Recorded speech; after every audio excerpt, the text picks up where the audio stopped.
आज मैं बात करना चाहता हूँ कि कैसे हम लोगों की स्पिरिचुअल जर्नी की शुरुआत होती है। हम कैसे डिसाइड करते हैं कि हम सचमुच में एक नई लाइफ चालू कर रहे हैं। स्पिरिचुअलिटी की शुरुआत तब होती है जब एक यू टर्न होता है आपके माइंड का, डायरेक्शन का, और जो कुछ भी हो रहा है हमारे साथ, जो कुछ भी हो रहा है उसका सोल रीजन जब हम खुद को मारना शुरू कर देते हैं और फिर भी हम लोगों को दुख नहीं होता। अगर कोई अच्छी चीज हुई है तो हमको घमंड आए, ठीक है, लेकिन जब कोई खराब चीज होती है तो बिल्कुल भी ये नहीं लगता कि किसी और की वजह से हो रहा है। दुख होता है और फिर आप के अंदर में एक अजीबो गरीब बिलीफ आना शुरू हो जाता है कि मेरे अंदर कुछ है माइंड नाम का, और वो जब दुनिया को फेस करता है तो रिस्पॉन्ड करता है पॉजिटिवली या नेगेटिवली, और उस माइंड में कुछ चेंजेस करके मैं पूरी तरह से चेंज हो सकता हूँ। इसको कृष्णमूर्ति बोलते थे रेडिकल ट्रांसफॉर्मेशन। नमस्कार दोस्तों, स्वागत है आपका इस वीडियो में। कल आप लोगों के साथ जो मैंने टाइम स्पेंड किया है, रात को ऑलमोस्ट 1 घंटे का समय स्पेंड किया है, 2 घंटे, शायद 2 घंटे हो गए थे। उसमें हम लोगों ने कुछ गेम वेम खेला और उसके बाद रात को एक नई चीज़ मुझे समझ में आई कि आप सबके सब लाइफ तो स्टार्ट कर चुके हैं, लेकिन अभी तक स्पिरिचुअल लाइफ स्टार्ट होना बाकी है। क्योंकि स्पिरिचुअलिटी की बिगिनिंग होती है तब जब आपके माइंड में एक क्वेश्चन उठता है कि मेरे मन में चलने वाला विचार और कॉन्शियसनेस में डिफरेंस क्या है। एक नॉर्मल आदमी जो स्पिरिचुअलिटी कभी जानता नहीं है या जानता है लेकिन उसके लिए स्पिरिचुअलिटी केवल एक चीज़ है।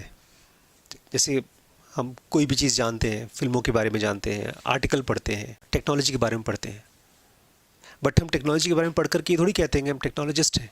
कैसे पता चलता है कि एक आदमी ने स्पिरिचुअल लाइफ स्टार्ट कर दिया और एक आदमी अभी भी वेट कर रहा है?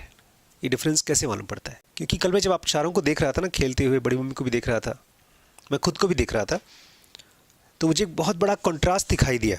हम सब के सब ताश के गेम को खेल रहे थे, उसमें पत्तों को एक दूसरे के साथ लगाने की कोशिश कर रहे थे, और उस प्रोसेस में मैं देख रहा था कितना हम सब जूझ रहे थे, क्योंकि वो नया गेम था, नए रूल्स थे, तो हम जूझ रहे थे मेमोरीज और कॉन्शियसनेस के साथ में। तो मैं आपसे ये शेयर करना चाहता हूँ, पूछना भी चाहता हूँ, बताना भी चाहता हूँ, कैसे पता चलता है कि किसी इंसान ने स्पिरिचुअल लाइफ स्टार्ट कर दी या नहीं। एक तरह से ये वीडियो आप लोगों के लिए इनविटेशन है to start a spiritual life. 10 साल अमन को हो गए, क्लास 7 से 8 से 7th 8th 9th 10th 4 साल श्रीश को हो गए, 3-4 साल गरिमा को हो गए, 5 साल आपको हो गए। तो कैसे पता चलेगा कि आप स्पिरिचुअल लाइफ में हैं या नहीं? कोई एक चीज़ बताइए जिससे शुरुआत कर सकते हैं। जैसे कोई आपसे मिले, कोई आदमी जो बिल्कुल परेशान है, डिस्टर्ब्ड है, दुखी है, डिप्रेस्ड है, और आप उसको बता रहे हैं कि कोई बात नहीं, तुम्हारी प्रॉब्लम का सोल्यूशन स्पिरिचुअलिटी से हो जाएगा, बशर्ते तुम ये चीज़ शुरू करो। How will you welcome someone, और how will you decide that someone has started his spiritual life?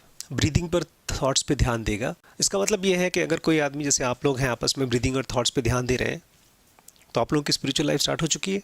तो अगर कोई आदमी अपने पेशेंस को डेवलप करने की कोशिश कर रहा है तो आपके हिसाब से वो स्पिरिचुअल लाइफ में इनिशिएट हो चुका है, राइट? आपके हिसाब से वैभव? तो आपके हिसाब से अगर कोई आदमी जज नहीं कर रहा है किसी को, तो वो आदमी स्पिरिचुअल लाइफ में शुरू कर चुका है, जस्ट स्टार्ट किया। और अमन, आपके हिसाब से एटलीस्ट आप सब लोगों को आइडिया है किसी ने किसी चीज़ के बारे में। मेरी स्पिरिचुअल लाइफ मुझे लगता था शुरू हो गई है 1997 वगैरह में, जब मैंने ओशो की बुक्स पढ़ना शुरू किया, बट केवल उस समय केवल चालू हुआ था इंटरेस्ट इन स्पिरिचुअलिटी। और जब आप पहली बार अच्छी किताबें पढ़ते हैं, सेल्फ हेल्प की बुक्स पढ़ते हैं, तो स्पिरिचुअलिटी से ज़्यादा स्टार्ट होती है आपके अंदर में स्पिरिचुअल ईगो। जैसे मैं गाड़ी में आप लोग को भी देख रहा हूँ, खुद को भी देख रहा हूँ।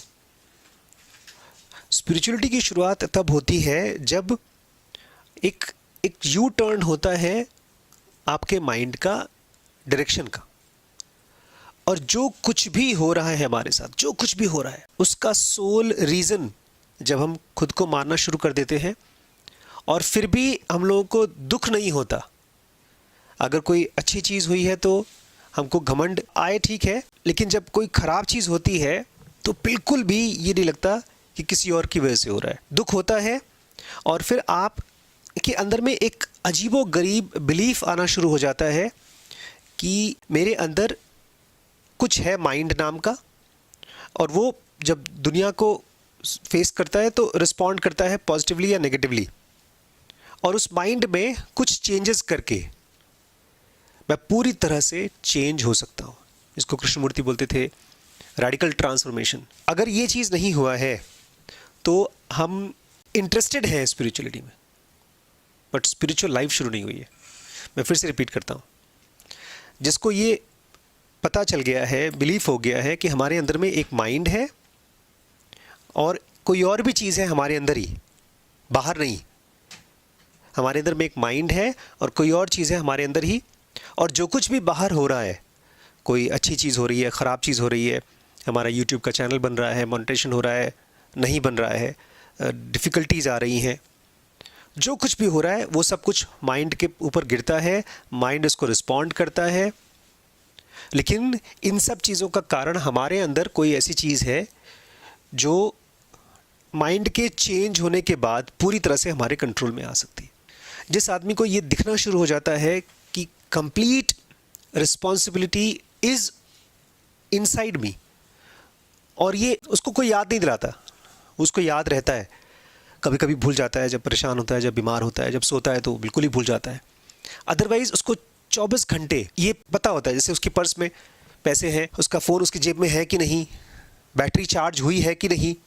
जैसे इस समय ये तो हाँ, ये सबसे ज़्यादा कॉमन आजकल चलता है कि आपका फ़ोन जैसे खोलते हैं आपको दिखता है कि उसमें 70% बैटरी है कि 10% बैटरी है। नोटिफिकेशन, आपको तुरंत कोई इंपॉर्टेंट नोटिफिकेशन आया तो खट से खोलते हैं आप। ऐसे ही आपके माइंड में एक नोटिफिकेशन की तरह हमेशा ये चीज़ चलती रहती है, बाहर क्या हुआ है, किसने क्या कहा है, मेरे साथ क्या हुआ है, और यहाँ तक कि क्या होगा वो भी मेरी प्रॉब्लम्स का या मेरी सॉल्यूशंस का रीज़न नहीं है। जो ये जान जाता है उसकी स्पिरिचुअल लाइफ शुरू होती है, और शुरू होती है मतलब अब उसने काम करना शुरू कर दिया। जैसे जब से मुझे ये ग्रेट रीवायरिंग के बारे में पता चला कि हमारे ही ब्रेन में एक खास पोर्शन है ब्रेन का दूसरे पोर्शन से ठीक से कनेक्टेड नहीं है, इसको ठीक से कनेक्ट करा देंगे तो पूरी तरह से हमारा ब्रेन इस चीज़ को, कोई बहुत पावरफुल अननोन चीज़ है, इसके साथ में रिसेप्टिविटी चालू हो जाएगी।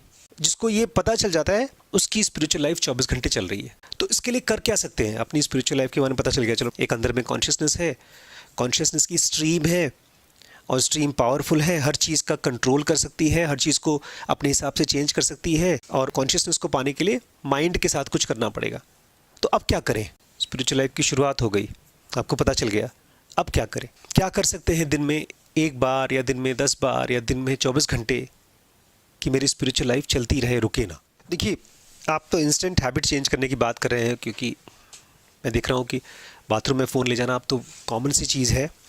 आप लोगों को जब साक्षात देखा तो मुझे एहसास हुआ कि एक्सप्लिसिट है, मतलब कोई बुरी चीज़ नहीं, बट ठीक है। स्पिरिचुअल लाइफ 24 घंटे चलने के लिए दिन में 1 बार या 10 बार या कम से कम 50 बार आपको याद रहे कि जैसे आप फ़ोन खोलकर देखते हैं, आपको याद रहता है ना, देखना, फ़ोन देखना याद रहता है, ऐसे ही आपको याद रहे एक माइंड में स्क्रॉल करना, ये क्या हो रहा है भाई, ऐसे माइंड ऐसे घूमता रहता है, खटखट खटखट खटखट। और कल जब मैं आप लोगों को देख रहा था ना गेम खेलते हुए, मेरे लिए आसान था क्योंकि इसके रूल्स मुझे याद है। 3 पत्ती में ट्रेल सबसे बड़ा होता है, कलर्ड सीक्वेंस एकदम उसके नीचे होता है, फिर इम्प्योर सीक्वेंस होता है, फिर कलर होता है, फिर पेयर होता है, ये मुझे याद था। ये मेरे सिस्टम 1 का पार्ट था, आप लोगों के सिस्टम 1 का पार्ट नहीं था, तो आप लोगों को बार बार रेफ़र करना पड़ रहा था। लेकिन जब मैं अपने आप से पूछ रहा था कि आखिर इतना एफर्ट क्यों डालना पड़ रहा है, तो मुझे एक नई बात समझ में आई, मैंने आज श्रीश को शेयर भी की। हमारे अंदर में थॉट्स घूमते हैं, ठीक है, और थॉट्स को घूमने के लिए जो स्पेस प्रोवाइड करता है वो है कॉन्शियसनेस। अब हमारे अंदर में कॉन्शियसनेस या तो थोड़ी सी है या ज़्यादा है। जैसे हम लोग गए नैनीताल में, गए, कम से कम 20-25 बोट्स वहाँ खड़ी थी, और वो बोट्स इसलिए चल पा रही थी क्योंकि बड़े सा तालाब है। मान लीजिए 20 बोट हो एक छोटे से स्विमिंग पूल में, इतना बड़ा स्विमिंग पूल है कि उसके अंदर में 20 बोट फिट हो जाती है। जैसे बचपन में हम लोग गए थे एसएल वर्ल्ड में, और वहाँ उस समय मैं छोटा ही था, क्लास 9th में था, वो बम्पिंग कार्स आती थी, उसके अंदर बैठ जाओ और गाड़ी चलाओ तो ठम करके दूसरे के ऊपर कार को मारते हैं। तो वहाँ 2 बम्पिंग कार्स थी, एक जिसमें कमरा बहुत छोटा था और एक जिसमें कमरा बहुत मतलब बड़ा था, तो मैं छोटे वाले में नहीं खेलना चाहता था क्योंकि मुझे स्पेस नहीं मिलेगा जूम करके आना और धम करके मारना। तो जिस आदमी को ये पता चल जाता है और वो इकट्ठा करना शुरू कर देता है कॉन्शियसनेस, उसकी स्पिरिचुअल लाइफ रोज़ बढ़ती जाती है। मैं श्रीश को बता रहा था कि जब हम परेशान होते हैं थॉट्स की कमी नहीं होती, थॉट्स खूब होते हैं। किस चीज़ की कमी होती है? कॉन्शियसनेस की कमी होती है। जब हम कुछ चाहते हैं कि ये हो जाए तो भी हम मेमोरी लाने की कोशिश करते हैं, अपना फ़ोन देख करके या कुछ बुक पढ़ के या किसी से पूछ के। जैसे आजकल सिद्धांत बहुत लोगों से मिल रहा है और उनसे पूछ रहा है कि अब हम स्टार्टअप को और अच्छा कैसे कर सकते हैं, बिज़नेस को और अच्छा कैसे कर सकते हैं। तो जिन लोगों से पूछ करके हम कुछ करने की कोशिश कर रहे हैं तो हम बेसिकली मेमोरी इकट्ठा करने की कोशिश कर रहे हैं। स्विमिंग पूल में और नाव भर रहे हैं और नाव भर रहे हैं, लेकिन जिस चीज़ की कमी है उसके बारे में थॉट भी नहीं आ रहा है। एक स्पिरिचुअल लाइफ में ये जो मैं बात कर रहा हूँ कॉन्शियसनेस, ये जितनी ज़्यादा होगी उतना ही थॉट्स का आपके ऊपर कंट्रोल होगा। मुझे नई चीज़ ये पता चली है कि एक स्पिरिचुअल आदमी का मेमोरी का वो सबसे ज़्यादा फ़ायदा उठाता है, लेकिन वो मेमोरी का फ़ायदा उठाना चाहता नहीं है। बड़ा अजीब है, हम लोग किताबें पढ़ के रटने की कोशिश करते हैं और मेमोरी का कंट्रोल हमको आता ही नहीं। एग्ज़ाम के समय याद करना चाहते हैं फिर भी याद नहीं आता, लेकिन एक रमण महर्षि जैसा आदमी, उसको जब जो थॉट चाहिए तब आ जाता है। क्योंकि मेमोरी की असली मालिक दूसरा मेमोरी नहीं है। नॉर्मल आदमी जो स्पिरिचुअल लाइफ में नहीं है वो ऐसा समझिए जैसे कि एक आदमी दूसरे आदमी के ऊपर बैठकर उसको हाँक रहा है, एक थॉट दूसरे थॉट को हाँक रहा है। मैं जानता हूँ मुझे ये काम करना है, इस चीज़ के लिए मैंने एक अलार्म लगा दिया, वो अलार्म भी एक थॉट है, लेकिन एक्चुअल मालिक स्पिरिचुअल आदमी का होता है उसके अंदर का कॉन्शियसनेस। जिस आदमी के अंदर में ढेर सारा कॉन्शियसनेस इकट्ठा होना शुरू हो जाता है उसकी स्पिरिचुअल लाइफ चलती रहती है। फिर उसके लिए ऑलमोस्ट सब चीज़ कॉन्शियसनेस इकट्ठा करने का ही सामान है। हम अगर बुक्स भी पढ़ रहे हैं कोई या किसी से बात कर रहे हैं और उस समय हम डिस्टर्ब्ड हो गए तो उस डिस्टर्बेंस को ऑब्जर्वेशन पता है क्यों करना होता है? क्योंकि जिस समय आप उस डिस्टर्बेंस को देख रहे हैं, आप डिस्टर्बेंस को ख़त्म कैसे कर पा रहे हैं? By increasing the consciousness. देखिए कल हम लोग ने कार्ड पकड़ा और कार्ड को पकड़कर जब ये कार्ड को देखते हैं फिर दूसरे को देखते हैं, तीसरे पहला वाला भूल जाता है और तब तक से ये भूल जाता है कि कौन सा बड़ा है कौन सा छोटा है। ये सब के सब थॉट्स के साथ दूसरा थॉट्स का तीसरा थॉट्स का जंबल्ड अप है। और वहीं पर जब हम लोग नॉर्मल तरीके से बातचीत कर रहे हैं और हम लोग हंसी मजाक कर रहे हैं, अचानक से जो सही जोक चाहिए था वो याद आ गया। जोक पे जोक याद आते रहते हैं, मीम्स याद आते रहते हैं, क्योंकि उस चीज़ के साथ में एक वो जो दो चार मीम्स थॉट्स देखे हैं उसके साथ में मुझे सिस्टम वन परफेक्टली अट्यून हो चुकी है। और जब नई जगह पर गए और हम रोज़ नई जगह पर जाएंगे, because physical world is not supposed to be, मतलब जो भी आदमी कहता है भाई मैं स्पिरिचुअल लाइफ में मैं नहीं हूँ, मुझे इसमें अभी इंटरेस्ट नहीं है, जब टाइम आएगा तब देखेंगे, ये ऑप्शन नहीं है। ऐसे नदी का बहना है ही नहीं, नदी का रुकना ऑप्शन नहीं है। एक बीज का पेड़ बनना पौधा बनना ऑप्शनल नहीं है कि ना चाहे तो नहीं बनेगा, वो वेट ही कर रहा है। और अगर एक बीज पौधा नहीं बनता है और ख़त्म हो जाता है तो सड़ जाता है, मर जाता है। ऐसे एक आदमी पैदा हुआ, उसने खूब अच्छी लाइफ जी, एंजॉय किया, शादी किया, बच्चे बच्चे पैदा किए, पैसे भी इकट्ठा कर लिया, लेकिन वो सड़ गया अगर उसकी स्पिरिचुअल लाइफ स्टार्ट नहीं हुई तो। और कुछ साइंस है सड़ने के, आप अपने आसपास में घूमकर देखिए कुछ लोगों को जिनके पास एम्पल ऑफ मनी है, अब उनके पास कुछ न कुछ और वजह है परेशान होने के लिए। हमारा माइंड, हमारा थॉट बोलेगा नहीं नहीं नहीं, वो खुश होगा, लेकिन फिर भी आप उस आदमी से बचना चाहेंगे। उसके पास पैसे हैं, आप उसका पैसा चाहेंगे, लेकिन उस आदमी से बचना चाहेंगे क्योंकि वो इरिटेट करता है आपको। जो लोग भी अपनी पूरी लाइफ जी चुके हैं, उनके पास रुपया पैसा आ चुका है, जो कुछ भी आपको चाहिए, उनके पास घर भी है, पैसा भी है, कार भी है, अब इंटरनेशनल ट्रैवल भी कर चुके हैं, सब कुछ कर रहे हैं, फिर भी उनकी स्पिरिचुअल लाइफ नहीं चल रही है। मतलब उनके अंदर किस चीज़ की कमी है? कॉन्शियसनेस की अपार कमी है। एक सिंपल रूल है, आप कहीं पर भी बैठे हैं, अगर आपको तुरंत कॉन्शियसनेस चाहिए तो just sit down without anything for few seconds. आज मैंने और शीश ने एक बच्चे को देखा वहाँ मंदिर में, ऐसे दोनों हाथ को ऐसे करके, वो शायद मंत्र जप कर रहा था, ओम नमः शिवाय ओम नमः शिवाय कुछ कर रहा था। वो होगा करीब 10-12 नहीं 12 नहीं 12-15 साल का बच्चा होगा। तो मैं उनको बोल रहा था शीर्ष को कि हो सकता है उससे भगवान शंकर ना खुश हो, लेकिन अनकॉन्शियसली उसको पता भी नहीं होगा उसके अंदर में फोकस इकट्ठा हो रहा है, और फोकस जब बढ़ता है तो कॉन्शियसनेस भी बढ़ता है। यही फोकस अनकॉन्शियसली और गलत वजह से बढ़ता है जब हम कोई फिल्म देखते हैं, वीडियो देखते हैं। इसलिए मैं कल आपको बोला था इस गेम में आपको ज़्यादा मज़ा आ रहा है क्योंकि आप एंगेज्ड हो रहे हैं, आपका माइंड इन कार्ड्स को देख करके सोचने की कोशिश कर रहा है, और साथ ही साथ जब सबके नंबर इकट्ठे हो रहे थे तो उसमें भी एंगेज्ड था। हम लोग कुछ नहीं कर रहे थे, नाम लिख लिया, नीचे पॉइंट लिख दिए और उन पॉइंट्स को जोड़ा, फिर भी। और क्या प्रूफ है कि हम एंगेज्ड हैं?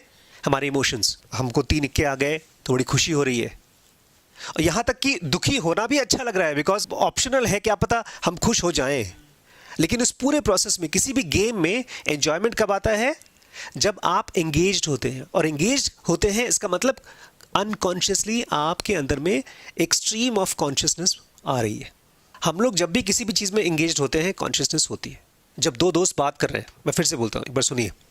मान लीजिए एक नाव के साथ दूसरी नाव आपने बांध दी, एक में लगा हुआ है स्टीमर और एक नाव बेचारी ऐसी पड़ी हुई है, और स्टीमर वाला नाव उसको खींच रहा है, तो नाव बह रहा है। लेकिन बहने के लिए जगह चाहिए, नदी चाहिए। आपके अंदर में कॉन्शियसनेस है, उसकी कमी नहीं है, बट हमारे थॉट्स के जो क्राउड है उसी के बीच में हम घूमते रहते हैं। अब बीच में आपको मिल गया एक बिजनेस अपॉर्चुनिटी, या इनको मिल गई एक फ्रेंड, या गरिमा को मिल गया एक वीडियो जो कि अब फटाफट उसके व्यूज़ आ रहे हैं। तो अब आपका थॉट्स इन भीड़ में से निकल करके कहीं बह रहा है, नदी में बह रहा है। अच्छा, मज़ा तो आ रहा है क्योंकि आप कॉन्शियसनेस के अंदर में तैर रहे हैं, बट आपको अभी तक पता नहीं है वैल्यू ऑफ कॉन्शियसनेस। और ये ऐसा ही है जैसे कि किसी कोई आदमी खजाने में पहुंच जाए, लेकिन उसको पता नहीं है, उसको अच्छा तो बड़ा लगेगा खजाना, चमकता हुआ कमरा जहाँ पर हीरे जवाहरात सब कुछ पड़े हुए हैं, जो कुछ खाना है सब कुछ पड़ा हुआ है, लेकिन उसको वैल्यू नहीं पता, तो आते समय उस खजाने को लेकर नहीं आ पाएगा। तो जब भी हम किसी चीज़ को एंजॉय करते हैं, उसमें घुसते हैं, आगे बढ़ते हैं, जब वापस आते हैं, मतलब जब हमको वो चीज़ नहीं मिलती, अब कोई वीडियो वायरल हो रहा है तब तक तो मज़ा आ रहा है, लेकिन जब वो हमसे छिन जाता है तब हम फिर से दुखी हो जाते हैं, बिकॉज फिर से हम उस एक थॉट को जो वहाँ तक जा रहे थे स्ट्रीम में, कॉन्शियसनेस में, वापस आ गए भीड़ में। एक थॉट आपका कह रहा है यार कैसे होगा, काम ही नहीं होगा, इसके बाद क्या होगा। जिस आदमी को इसका एहसास होना शुरू हो जाता है, oh my god, thoughts are not the reason of my happiness और सक्सेस, कॉन्शियसनेस इज। फिर वो हर चीज़ का यूज़ करता है अपनी कॉन्शियसनेस को बढ़ाने के लिए। और ऐसा आदमी पहली बार अपने विचारों को भी, थॉट्स को भी लगाम लगा पाता है, डांटता नहीं उसको। अब जैसे मान लीजिए मैं गरिमा की जगह हूँ और मेरे दोस्त हैं जो मेरी हमेशा बेइज्जती करते रहते हैं, मुझे रोस्ट करते रहते हैं, मुझे ताना मारते रहते हैं। या तो मैं आप हूँ और मेरी बहन है जो कोई ऐसी हरकत कर रही है जिसके लिए मुझे लगता है यार क्यों ऐसा कर रही है, इसको ऐसा नहीं करना चाहिए। थॉट्स को कंट्रोल करने की कोशिश कर रही है। जब आप रोस्ट करते हैं तो आप अनकॉन्शियसली थॉट को कंट्रोल करने की कोशिश कर रहे हैं। जब भी हम परेशान होते हैं, थॉट्स को कंट्रोल करने की कोशिश करें। यही चल रहा है पूरी दुनिया में। अच्छा, कभी कभी कंट्रोल हो जाता है, कभी कभी नहीं होता, लेकिन जब भी कोई भी चीज़ हो रहा है दुनिया में, उसका मेन रीज़न है कॉन्शियसनेस। एक जानवर को जब आप मान लीजिए मारते हैं, या एक बच्चा अपना हाथ जलाता है और उसके बाद वो आग में हाथ नहीं डालता, तो उस आग जलने की एक मेमोरी बन जाती है। कहाँ पर बनती है? कॉन्शियसनेस में। और दोबारा जब आप हाथ आग में ले जाते हैं तो आपका हाथ नहीं जाता, वो कॉन्शियसनेस ने अब कंट्रोल पा लिया। एक बड़ा प्रॉब्लम भी है, कॉन्शियसनेस के बारे में ऐसा माना जाता है वो सुप्रीम है, परफेक्ट है, लेकिन आपको 2 टाइप की कॉन्शियसनेस है। एक जिसको आराम से थॉट्स डिस्टर्ब कर पाते हैं, वो हम सबके पास ढेर सारा है, और दूसरा जिसमें कॉन्शियसनेस कंप्लीट कंट्रोल में होता है। जैसे जब हम सो जाते हैं तो थॉट्स डिस्टर्ब नहीं करता, ऐसी वो स्टेट है जहाँ पर कंप्लीट कंट्रोल ऑफ कॉन्शियसनेस होता है। मैं जब आप लोगों से खेल कूद कर जब सोया, फिर जब मैं उठा तो मुझे खट खट खट खट ढेर सारे क्वेश्चंस के आंसर आ रहे थे। मैं उठा था ऑलमोस्ट 6 बजे के करीब उठा था, मैं बाथरूम गया, वापस आया, और मैंने कुछ टॉपिक्स को जो मुझे कई दिनों से मैं सोच रहा था, क्वेश्चन थे मेरे दिमाग में, उसके आंसर निकाल के लिखे।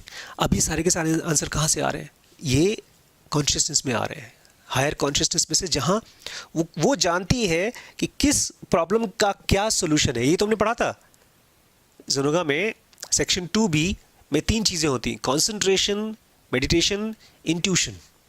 अब आपने मुझे डिस्टर्ब किया, आपने मुझे रोस्ट किया, तो मेरा माइंड तुरंत पता चलना चाहिए कि मुझे क्या चीज़ सोचना चाहिए, क्या चीज़ फील करना चाहिए, क्या चीज़ सच्चाई है। एक तरह से फ़िल्टर की तरह काम करना चाहिए। आपने मेरी रोस्टिंग की, लेकिन उस रोस्टिंग में से जो मुझे इन्फॉर्मेशन चाहिए मिल जाना चाहिए कि अच्छा अच्छा मेरी ये कमी थी, मुझे इसको ठीक करना है, बाकी कचरा कचरा निकाल देना चाहिए। लेकिन मेरा माइंड वो चीज़ तो छोड़ देता है, अरे तूने मेरा रोस्ट किया, कचरा तो ले लेता है, बाकी जो इन्फॉर्मेशन था छूट जाता है। हम एक दोस्त के ऊपर हंसते इसलिए बिकॉज उसने कोई स्टुपिडिटी की, और बजाय उसको स्टुपिडिटी दे पाने के हम उसको देते हैं उसकी बेइज्जती। बेसिकली हम उसको बेइज्जती देते नहीं हैं, बट वो पूरा एक कॉम्प्लेक्स स्ट्रक्चर है जहाँ पर थॉट्स को और इमोशंस को हिलाने की, समझाने की, बढ़ाने की, ग्रो करने की कोशिश कर रहा है।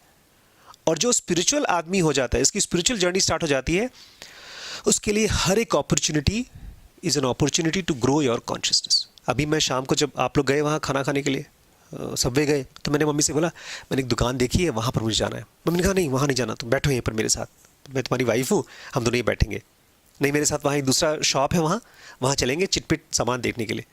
मैंने कहा नहीं तुम लोग जाओ, तुम और रिम्पी चली, तुम और गरिमा चली जाओ, मैं जा रहा हूँ दुकान में। तो बोलती नहीं तुम गरिमा को ले जाओ, मैं जा रही हूँ चिटपिट दुकान में। मैंने कहा नहीं मैं गरिमा को ले जाऊँगा, मुझे परेशान करती है। फिर गरिमा बेचारी इमोशनल होकर बोली अरे बड़े पापा आप ऐसा मुझे बोल रहे हैं। मैंने कहा चलो ठीक है चलते हैं। फिर बड़ी मम्मी चली गई वो दुकानों में, चिटपिट दुकानों में, और हम चले आए यहाँ पे। फिर मैं और गरिमा वॉक करते करते जा रहे थे उस शॉप में जहाँ मुझे जाना था। स्टेडियम के बाहर था, जैसे स्टेडियम से बाहर पहुँचे तब तक से वहाँ एक बाथरूम था। मैंने कहा चलो पहले बाथरूम करते हैं फिर चलेंगे। मैं बाथरूम करके आया, गरिमा बाहर खड़ी थी, तब तक से बड़ी मम्मी का फ़ोन आ गया, कहाँ हो? मैंने कहा ऐसे ऐसे हम लोग वेट करें, भी जाने वाले हैं। बोलती मेरी दुकानें यहाँ बंद हैं चिटपिट वाली सब, तो मैं भी आ रही हूँ। फिर चली आई। इस प्रोसेस में जो जिस दुकान में मुझे जाना था वो नहीं जा पाया। उस दुकान को मैंने परसों देखा था, फिर कल देखा, आते समय देखा फिर से, फिर चले आए। माइक, स्पीकर, अभी मुझे लगता है हमारा माइक का प्रॉब्लम सॉल्व नहीं हुआ है, वो देखने के लिए सोच रहे थे। लेकिन जो मुझे सबसे ज़्यादा खुशी की बात ये लगती है, मेरा सामान नहीं खरीदा गया, उसका दुख नहीं हो रहा है, या मिलता इस चीज़ की एक्सपेक्टेशन भी नहीं है। मुझे खुशी इस बात की है कि मैं डिस्टर्ब नहीं हुआ। और डिस्टर्ब क्यों नहीं हुआ?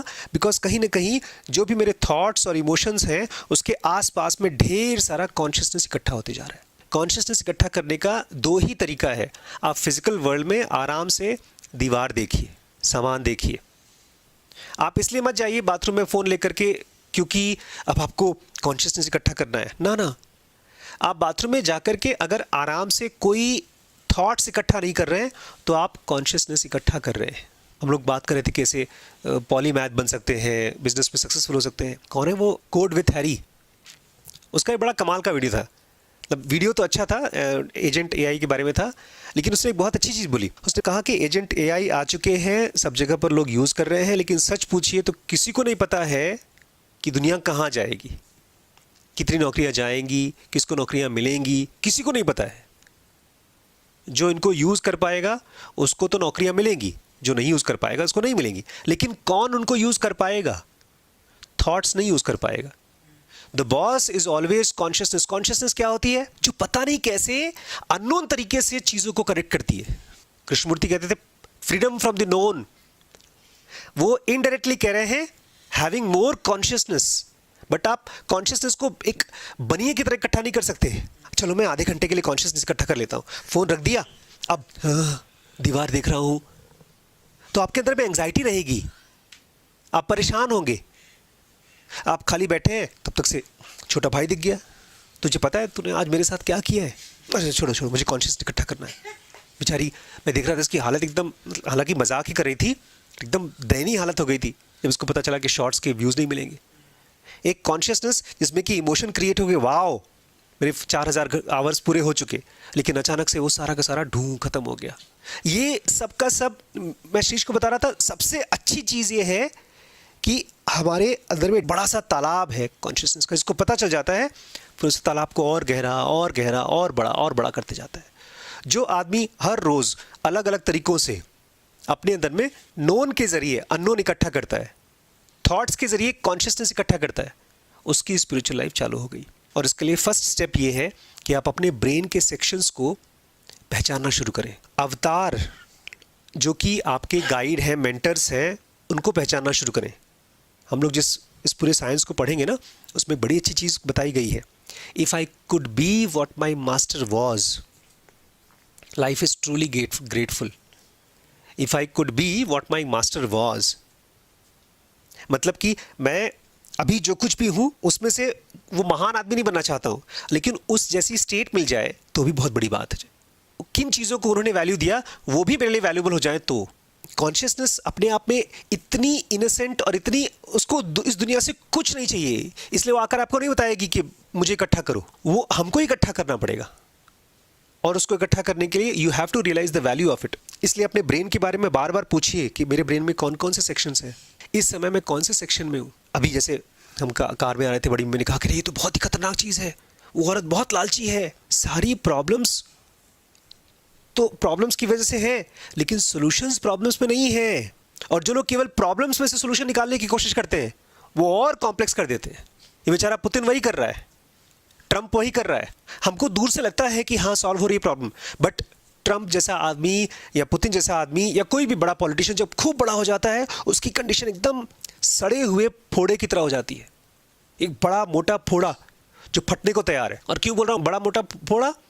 क्योंकि अब उसके पास सब कुछ है, लेकिन फिर भी वो खुश नहीं बेचारा। हमारे एंगल से दिखता है बड़ा खुश है, बट वो उसकी स्पिरिचुअल लाइफ स्टार्ट नहीं हुई है। कल जब मैं पढ़ रहा था ना आप लोगों के साथ में इलॉन मस्क की कहानी कि कैसे उसका बड़ा ग्रेट विजन है और उस कार, टेस्ला कार और स्पेसएक्स बनाने के लिए उसको उल्टी आ रही है, उसको फ्रस्ट्रेशन हो रहा है, उसको एंग्जाइटी हो रही है। मुझे बहुत सक्सेसफुल आदमी नहीं लगा। वो बना लिया उसने बहुत बड़ी कंपनी, उसके पास अपनी प्राइवेट जेट है, किसी से भी मिल सकता है, लोग उससे मिलने के लिए तड़प रहे हैं, लेकिन उसकी हालत कैसी है? उसकी कंपनी नहीं बनी तो उल्टी आ रही है उसको। बोला है मुझे दोनों मेरे बच्चे हैं, स्पेसएक्स और टेस्ला। अरे बच्चे हैं, तुम्हारे असली बच्चे भी दुनिया में नहीं बचेंगे। अगर कोई भी सिचुएशन आपको डिस्टर्ब कर रहा है, इसका मतलब आपके अंदर में अभी भी कॉन्शियसनेस के लिए बहुत वैल्यू नहीं है। नहीं, मुझे ना एक चीज़ खाली यही कहना है, जब उस बच्चे को देख रहा था मैं ऐसे हाथ बैठ करके कर रहा था, तो जस्ट सिटिंग स्टिल, अगर आप आराम से बैठ सकते हैं और आपको पता है कि इस आराम से बैठने में भी मेरे अंदर में कुछ हो रहा है, तो आपकी स्पिरिचुअल लाइफ स्टार्ट हो गई है। और फिर आप धीमे धीमे अपने थॉट्स को, अपनी रीडिंग को, अपने एनालिसिस को यूज़ करते हैं every day to increase your consciousness, awareness. मैंने जो शर्ट खरीद लिया केवल इसलिए क्योंकि भाई मुझे अच्छा लगा, बट अगर नहीं मिलता, नहीं खरीदते, तो मुझे इस बात की भी खुशी है, चलो ठीक है नहीं मिला तो कोई बात ही नहीं। हमारे जो दो थॉट्स टकराते हैं, एक डिज़ायर और टकराती हैं, चीज़ें हमारे हिसाब से होती हैं, नहीं होती जब चीज़ें, और फिर भी आप डिस्टर्ब नहीं होते, इसका मतलब आपके बीच में कुशन है, कॉन्शियसनेस का कुशन है। लोग हमारे दुख का कारण नहीं है, it is lack of consciousness. घुटनों के बीच में अगर फ्लूइड नहीं है तो आर्थराइटिस हो जाता है। तो ऑलमोस्ट सबके सब लोग मेंटली आर्थराइटिस में परेशान हैं। क्योंकि जब मैं देख रहा हूँ ना, अब कभी कभी आप लोग आपस में बात करते हैं, मजाक में बात करते हैं, कभी कभी मजाक हीटेड हो जाती है, लेकिन जो सबसे ज़्यादा लैकिंग है वो कंपैशनेट कॉन्शियसनेस है। कि आखिर मैं देख रहा था बड़ी मम्मी कभी कभी परेशान हो जाती है मुझे लेकर के, तुम ऐसा सोचते हो मेरे बारे में, और वो बेसिक इंटेंट मिस हो जाता है। मैं उनको बोलता हूँ रिम्पी मैं तुम्हारे बारे में ऐसे कैसे सोच सकता हूँ, क्या मैं कभी तुम्हारा बुरा सोच सकता हूँ? बट वो गुस्से में होते हैं तो नहीं दिखाई देता, लेकिन गुस्से के समय होता क्या है, एक थॉट दूसरे थॉट को टकरा रहा है। और वहीं अगर अमाउंट ऑफ कॉन्शियसनेस इंक्रीज होती जाए तब आप एकदम समंदर की तरह हो जाते हैं। अभी हम लोग आ रहे थे ना, तो ये बात हो रही थी कि भाई बाप की प्रॉपर्टी में बेटी हिस्सा लेना चाहती है, बच्चे माँ बाप की प्रॉपर्टी को डिवाइड करके लूटना चाहते हैं, वगैरह वगैरह बात कर रहे थे। तो रामचरितमानस में एक दोहा है सुंदरकांड में, उसमें कहते हैं जो राजपाट लंका, सोने की लंका, इतनी मेहनत से लड़ाई करके भगवान राम ने जीता था, वो विभीषण को, रावण के छोटे भाई को ऐसे ही दे दिया, एक पल में दे दिया, लेके जाओ। हम लोग अपने चीज़ों को पकड़ कर रखते हैं बड़ी, उनको ऐसे दे दिया गया। ये बहुत अच्छा है, मैं आपको सुनाऊंगा बाद में। इतनी मेहनत से लड़ाई करके गए, अपनी वाइफ को जीता, वहाँ से वापस लेकर आए और लड़ाई की, रावण को मारा, उसके ढेर सारे भाइयों को मारा और जीता, मेहनत करके जीता। सुनाऊंगा, बड़े अच्छे बोल उसके। बट उसमें Ram was a king of not the physical world, was a king of consciousness. और ये ध्यान रखिएगा, ये रेडीमेड नहीं होता, ये जब तक हम जिंदा हैं, जब तक हम परेशान हैं, इसका मतलब कॉन्शियसनेस का पॉसिबिलिटी हमारे अंदर है। ये भी मत करिएगा अरे यार मेरे अंदर कॉन्शियसनेस तो ये है यार, मतलब फ्रिक्शन है, मतलब फ्रिक्शन है। अब नई प्रॉब्लम आ गई। अब तक तो तो ये याद रखेंगे, ठीक है, कल और पढ़ेंगे। दोस्तों सीरीज़ जो आपने अभी भी देखा ये dkbrains.com पे अवेलेबल है, और अब हमने कुछ नया किया है इस प्लेटफॉर्म पे। इसका स्ट्रक्चर हमने पार्ट्स में डिवाइड किया है, क्योंकि बहुत से लोग हैं जो हमारे कोर्सेज ट्राई करना चाहते थे लेकिन नहीं कर पाते थे फ़ीस की वजह से। तो हमने एक ऑप्शन चालू किया है जो फ्री है। अच्छा, उसके बाद अगर आपको लगता है कि नहीं मुझे अब पेड कोर्स करना है, और फाइनली अगर आपने डिसाइड कर लिया है कि आप हमारे साथ लंबे समय तक चलना चाहते हैं, तो एक ऑप्शन है ग्रो, जिसमें हमारी सारी सीरीज़ आपको अवेलेबल है थ्रू आउट द ईयर। लेकिन उसके साथ साथ इसको एक अपॉर्चुनिटी भी बना सकते हैं अपनी अर्निंग का। बहुत ज़्यादा तो नहीं, लेकिन फिर भी कुछ न कुछ आपको अर्निंग होगी जब आप इस सीरीज़ को देखते हैं और किसी और को रेफ़र करते हैं। ट्राई आउट करिएगा, मुझे कमेंट के ज़रिए बताइएगा। आपके सजेशंस हमारे लिए बहुत इंपॉर्टेंट हैं। मैं वेट करूँगा आपके कमेंट्स का। ठीक है।